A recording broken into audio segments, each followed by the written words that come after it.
अस्सलाम वालेकुम viewers, I am Hira Ashraf and welcome to my channel. आज हम इस वीडियो में एक नए टॉपिक के बारे में पढ़ेंगे जो है differences and similarities between counselling and psychotherapy. Counselling and psychotherapy, ये जो दो कॉन्सेप्ट्स हैं, इसके बारे में हम इनकी सिमिलरिटीज भी देखेंगे और इनके डिफरेंसेस भी देखेंगे कि इनमें क्या डिफरेंसेस होते हैं। अक्सर लोग इन दोनों को एक ही चीज़ समझते हैं कि साइकोथेरेपी और काउंसलिंग एक ही चीज़ है, लेकिन इन दोनों प्रोसेसेस में थोड़ा बहुत फ़र्क होता है। वो हम देखेंगे कि इन दोनों में क्या फ़र्क है। साइकोथेरेपी सबसे पहले डिफरेंसेस देखते हैं, फिर सिमिलरिटीज़ पे चलेंगे। साइकोथेरेपी और काउंसलिंग में सबसे पहले psychotherapy is a long term and extensive process used for more severe issues. Psychotherapy और काउंसलिंग असल में है दोनों ट्रीटमेंट प्रोसेस है। In case of psychological treatment ये दोनों प्रोसेसेस इस्तेमाल होते हैं। साइकोथेरेपी एक लॉन्ग टर्म प्रोसेस है, ज़्यादा टाइम के लिए टाइम लगता है इसमें, एंड एक्सटेंसिव प्रोसेस, और इसमें काम भी ज़्यादा होता है। Use for more severe issue, और ज़्यादा जो सीवियर प्रॉब्लम्स होती हैं, मेंटल इश्यूज होते हैं, उनके लिए यूज होता है। Counselling is a short term process, एक शॉर्ट प्रोसेस है, use for more general issue और ऑफ एवरीडे लाइफ, मतलब रोजमर्रा के जो भी छोटे मोटे प्रॉब्लम्स होते हैं उसके लिए यूज होती है counselling. Psychotherapy more focuses on past, psychotherapy का ज़्यादा फोकस जो होता है वो पास्ट पे होता है। मतलब कोई भी अगर इशू है, कोई भी इलनेस है, साइकोलॉजिकल इलनेस, तो इसमें क्या होता है, पास्ट पे फोकस होता है कि मतलब उसकी सारी हिस्ट्री देखी जाती है कि कोई भी प्रॉब्लम हुई है तो वो हुई क्यों है, कैसे हुई है वो। काउंसलिंग में more focus on present, counselling में उसके पास्ट हिस्ट्री नहीं देखी जाती, इसमें सिर्फ प्रेजेंट पे फोकस किया जाता है कि कोई भी प्रॉब्लम है उसको हल कैसे करना है, उसको सॉल्व कैसे करना है, और लेस सीवियर इशू को डील करते हैं हम काउंसलिंग में। अब आगे आ जाते हैं साइकोथेरेपी में। हाई फी चार्जेस ज़्यादा होते हैं, फीस ज़्यादा होती है। साइकोथेरेपी की एक्सटेंसिव प्रोसेस है, एक्सपेंसिव होता है, ये साइकोथेरेपी एक्सपेंसिव होती है। Less fee as compare to psychotherapy, counselling में फीस कम होती है, काउंसलिंग प्रोसेस की फीस कम ली जाती है। आगे अभी इन दोनों के जो गोल्स हैं, goal of psychotherapy is a complete personality restructuring और complete change of characteristics. Psychotherapy ज़्यादा सीवियर इशू या पर्सनैलिटी डिसऑर्डर्स के लिए यूज़ किया जाता है, और इसमें क्या होता है, पर्सनैलिटी को कंप्लीट चेंज करने, ये गोल होता है कि पर्सनैलिटी को कंप्लीट चेंज कर दिया जाए, जो भी नेगेटिव करेक्टरिस्टिक्स हैं उनको चेंज कर लिया जाए, पर्सनैलिटी रिस्ट्रक्चरिंग आ जाती है।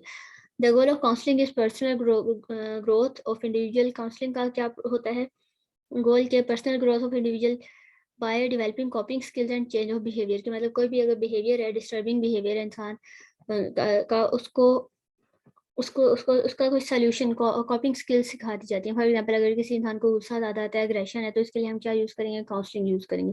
उसको ऐसी टेक्निक्स, उसको ऐसी स्किल्स सिखा दी जाएंगे कि जिससे वो अपने इस प्रॉब्लम पे को कंट्रोल कर सके, अपने उस बिहेवियर को चेंज कर सके।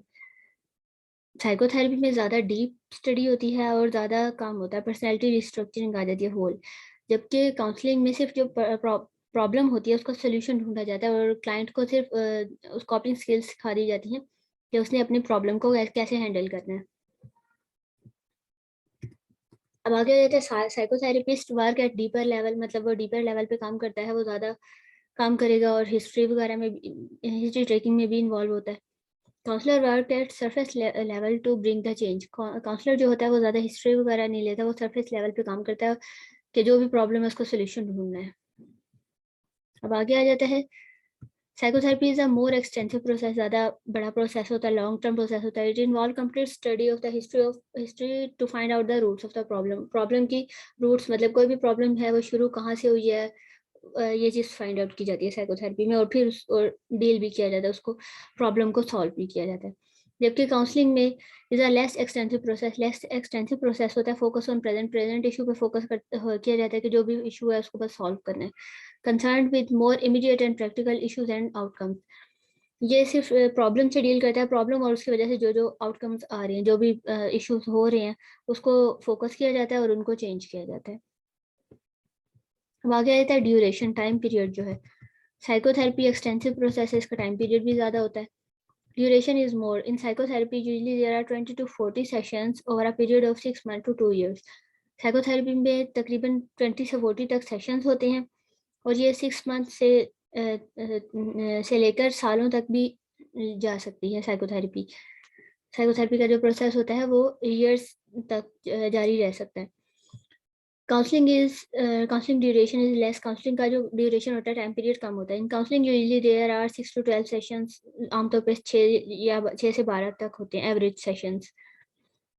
And the duration usually is less than 6 month. और इसका जो टाइम पीरियड होता है काउंसलिंग का, ये 6 महीने से कम होता है। ये सर्टेन प्रॉब्लम के लिए यूज होता है और उसका सोल्यूशन जैसे ही हो जाता है, क्लाइंट कॉपिंग स्किल सीख लेता है तो काउंसलिंग खत्म हो जाती है। तो इसका जो टाइम पीरियड होता है वो कम होता है और 6 मंथ से कम ही होता है इसका। Psychotherapist are more likely to work in hospital और क्लिनिकल सेटिंग। साइकोथेरेपिस्ट जो होते हैं वो क्लिनिकल सेटिंग्स में ज़्यादा काम करते हैं, हॉस्पिटल्स वगैरह में ज़्यादा काम करते हैं, मेंटल इश्यूज़ को डील करते हैं, साइकोलॉजिकल डिसऑर्डर्स को। काउंसलर जो होते हैं ये मुख्तलिफ सेटिंग में काम करते हैं और ये काउंसलिंग करते हैं। Counselling are more likely to work in educational setting में भी होते हैं, organisational other settings. Educational settings में भी होते हैं एजुकेशनल काउंसलर जो होते हैं, जो कैरियर सिलेक्शन वगैरह में इस चीज़ में हेल्प करते हैं।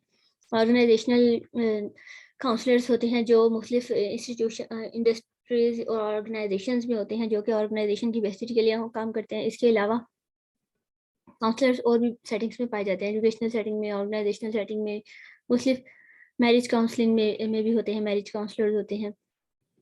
अच्छा, अब आगे चलते हैं।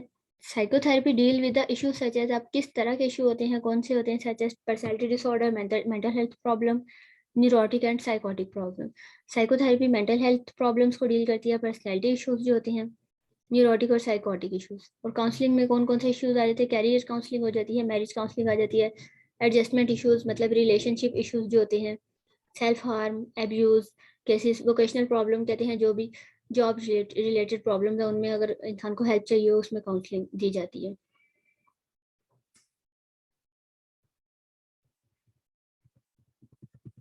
Require more training and skill as compare to counselling. Psychotherapy के लिए ट्रेनिंग भी स्किल्स भी ज़्यादा ज़रूरत होती हैं और काउंसलिंग में less skills are required as compare to psychotherapy. Counselling में साइकोथेरेपी के निस्बत कम स्किल्स रिक्वायर होती है, कम स्किल की ज़रूरत होती है।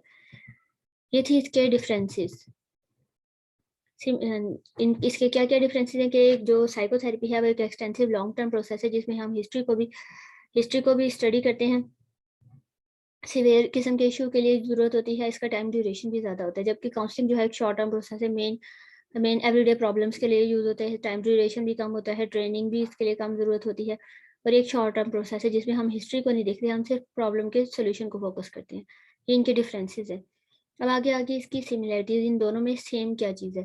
Both have same core condition इसकी दोनों सेम होती है, जैसे एम्पैथी आ जाती है, unconditional positive regard, genuineness, active listening, सारी कंडीशंस दोनों में आ जाती हैं।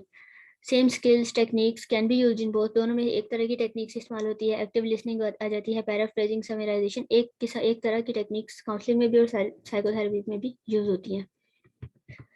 बोथ है सिमिलर सिटिंग अरेंजमेंट। इसके अलावा सिटिंग अरेंजमेंट जो होती है, जैसे काउंसलर और क्लाइंट की जो सिटिंग अरेंजमेंट वगैरह होगी, टेबल चेयर्स, वो सब वो एक ही तरह की होती है।